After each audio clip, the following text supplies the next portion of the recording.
আমাদের কোনো নির্বাচনী জোট হয় না, আর এই নির্বাচনে কোনো জোটই হয় না, সেটা বিএনপি কেন্দ্রিক বলেন বা জামাত কেন্দ্রিক বলেন। এই নির্বাচনে যেটা হয়েছে নির্বাচনী সমঝোতার মাধ্যমে অন্যান্য দলগুলোর সাথে বিএনপি বলেন বা জামাত কেন্দ্রিক যে দুইটি সমঝোতার যে কেন্দ্র, তারা এইভাবে এই নির্বাচনে অংশগ্রহণ করছে।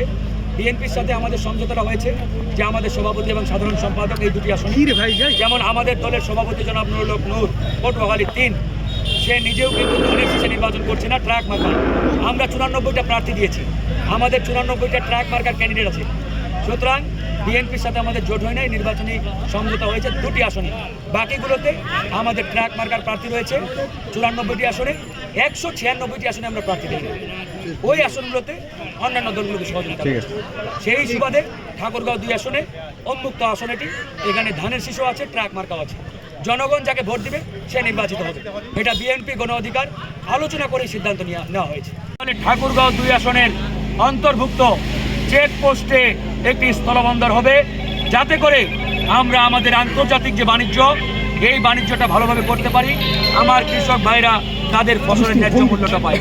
এভাবে ইনশাআল্লাহ কাজ চলছে। এখন পর্যন্ত আপনারা জানেন বাকি যে প্রার্থীগুলো রয়েছে, এই প্রার্থীগুলো বিগত সময়ে কিছুই দিতে পারে নাই।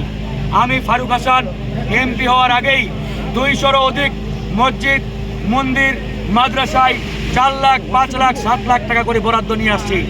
11টা কাঁচা রাস্তা পাকা করেছি, 150-রও অধিক গজুখানা দিয়েছি,